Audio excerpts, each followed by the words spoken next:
It's just nostalgia. I can't begin to tell you how many times I've read some variation of this phrase whenever reading discourse online in relation to almost anything, but especially entertainment. Books, movies, TV shows, and of course, video games. You're just blinded by nostalgia. I don't get a lot of negative comments, but when I do, this is the most common critique in my comment section. A fairly weak critique if you ask me, but I do acknowledge that nostalgia can absolutely be a powerful thing, and will definitely blind you if you don't know how to look at things objectively. But, often overlooked, so can recency bias. Now let's define these terms so we're on the same page here. Nostalgia is a sentimental longing or wistful affection for the past, typically for a period or place with happy personal associations. So someone who might view the good old days to be better than they actually were because of where they were at that time personally in their life. Bittersweet feelings towards moments in the past. Recency bias is the cognitive bias that favors recent events over historic ones. A memory bias. So almost the exact opposite of nostalgia, meaning people tend to make conclusions about things based on recent events, often leading them to make more emotionally based decisions rather than rational ones. Recency bias tends to place too much emphasis on the experiences that are freshest in your memory, even if they aren't the most reliable. Meaning, people tend to forget, especially if it was a long time ago. Now, swinging too far in one direction on this chart will easily blind you. Now, you've probably heard of the term honeymoon phase, often associated with the early stages of a relationship, but can also be applied to many aspects of life. Buying a new car, loving a new restaurant, enjoying a new job, or playing a new video game. And as someone who plays both old games and new games all the time, there are some games released today that are fantastic, and plenty more that are worse. But largely, I would say that gaming, especially AAA gaming, has gotten much worse over the last 10 years. Sure, the graphical technology has improved, but the art styles have gotten more stale. Sure, there's more voice lines and dialogue than ever before, but the quality of the writing and dialogue has declined, being written by what feels like children. And yeah, there's constant live service support, but the games are buggier than ever before, and the game's foundation is as shallow as a puddle. Now I wanted to take a look at two examples that made me want to discuss this recency bias versus nostalgia in relation to my channel. And the first is about Destiny, and the second is about Fallout New Vegas. We're going to take a look at Lightfall. Actually, no, we're going to take a look at Witch Queen versus Taken King for a second. Now, you are more than welcome to have your own opinions here, and if you like Witch Queen more than Taken King, fantastic. Don't let me change your mind. But I prefer the Taken King expansion. And just saying that, you already know there's a bunch of D2 fans saying, Yep, blinded by nostalgia. And I would say that person is likely blinded by recency bias. But maybe in reality, we might just value different things. I mean, largely these expansions brought the same things. A new campaign, a new destination, new quests, new exotics, new armor sets and weapons. But Taken King had 9 PvP maps, 8 at launch, and 1 more launching a month later. 3 new PvP modes, plus 5 Vanguard strikes, 4 at launch, and 1 more a few months later.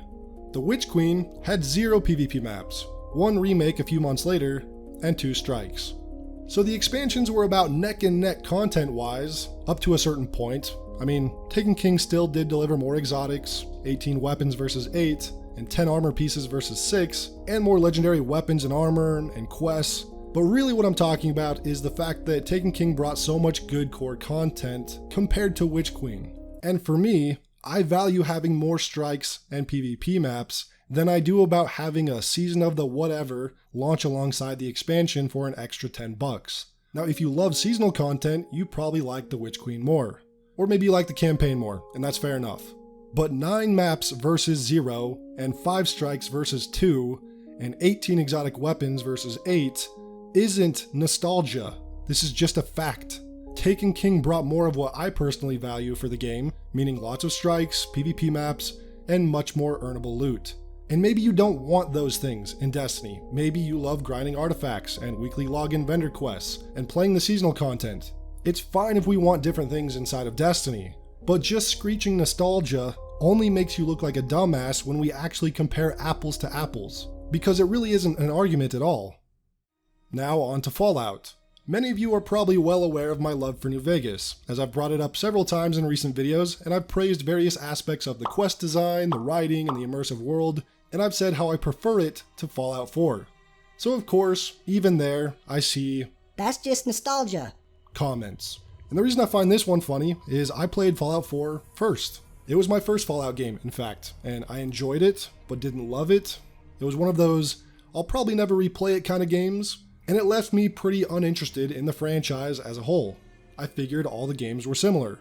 But in 2020, a friend of mine convinced me to play New Vegas for the first time.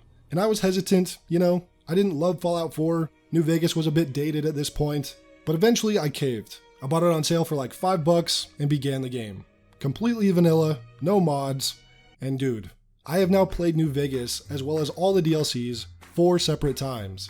I've put in hundreds of hours since then, and just finished my first modded playthrough, and just began another actually. The game is a literal masterpiece, and I thought maybe I was too harsh on Fallout 4, and played through it again after my second time through New Vegas, and I enjoyed Fallout 4 more the second time around, but it still doesn't hold a candle to New Vegas for me.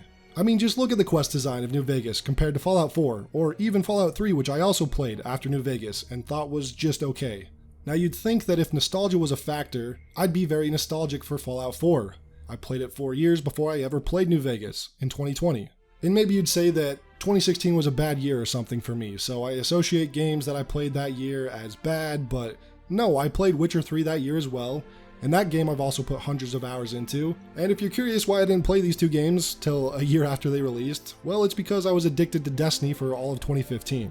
Some people say I'm nostalgic for old graphics, which also isn't true.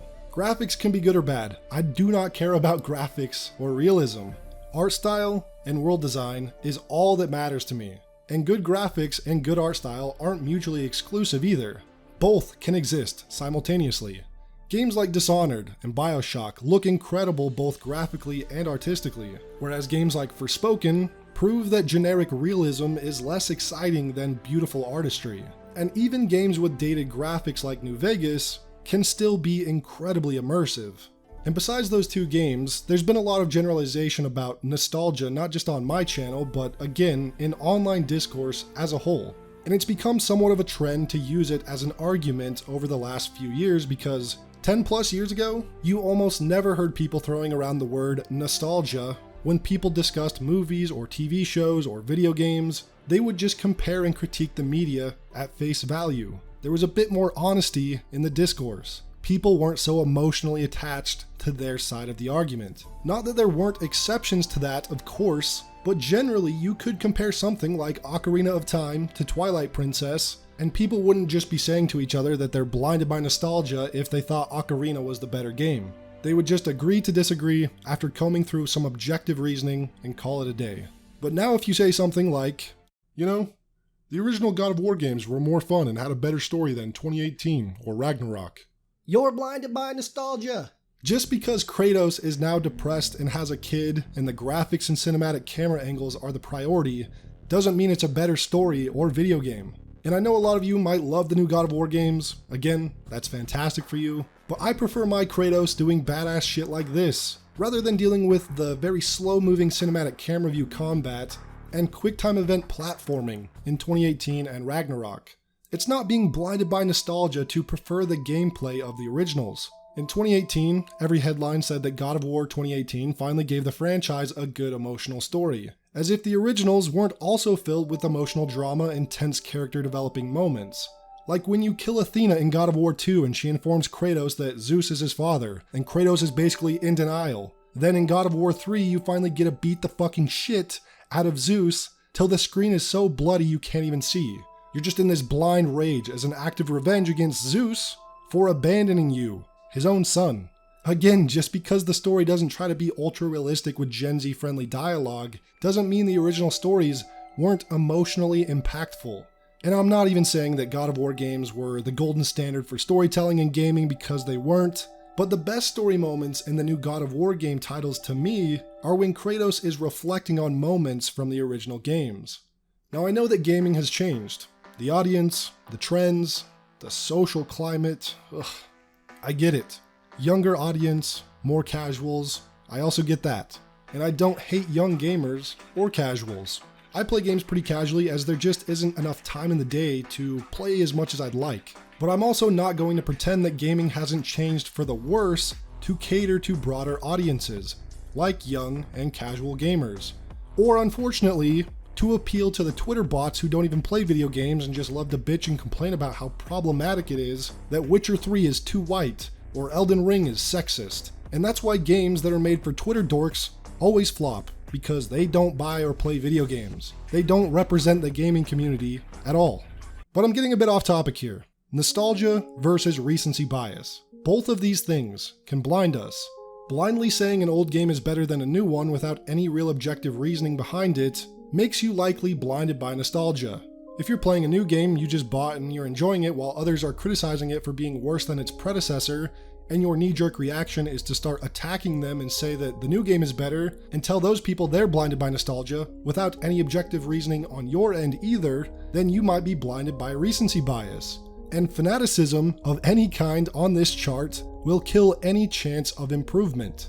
The industry is obsessed with selling nostalgia for all the wrong reasons right now, rehashing old material and lacking innovation, and gamers are blinded by recency bias, just eating up and defending the corporations because they've forgotten how good gaming can be. It's time to stop with this nonsense. You know, critiquing art is the best way to see it improve. When we stop critiquing, we start settling, which is how the AAA industry ended up where it is today.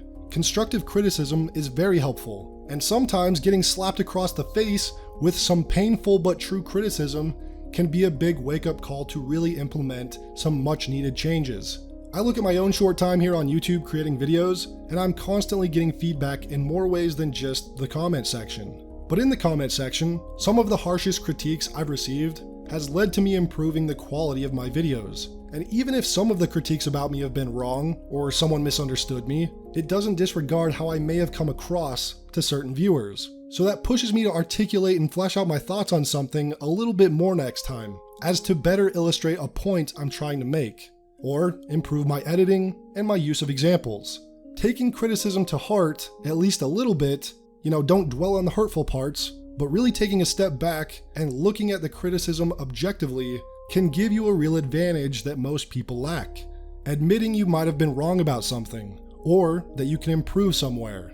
That is the first real step to growth. And that's why it's so important to critique media, from movies and video games to YouTube videos like my own. Settling for mediocrity only leads to more mediocrity. Capitalism absolutely does breed innovation, but capitalism also breeds greed. And if you settle for mediocrity, then a capitalist won't bother innovating anymore. They will just pump out mediocrity if the consumer accepts it. And unfortunately, capitalism is holding art hostage right now. Ideally, the best artists would compete for who can make the best art, and that would sell the most tickets, or sell the most copies. But instead, it's a competition for who can rehash and resell the most, take as little risk as possible, and spend as little as possible, yet still try to rake in billions. Now there's nothing wrong with wanting to turn a profit, but I miss when media would try to do more than just that. The only way to combat this is to beef up your standards a little bit. Stop making excuses for buggy games, poorly written ones, and microtransaction-filled slop. Vote with your wallets. Use your money to support devs and companies doing right by their players. Nostalgia can absolutely affect how we see older games, but I really think a lot of gamers have just forgotten how good gaming can be. And when you actually go back and play an old game for the first time, you might realize that. Were there bad games back then too? Yes, of course. Not every game of the 6th or 7th generation were bangers. But as I pointed out in my last video, creativity and innovation has halted in recent years, with very few exceptions to that rule. But let me know what you guys think in the comments.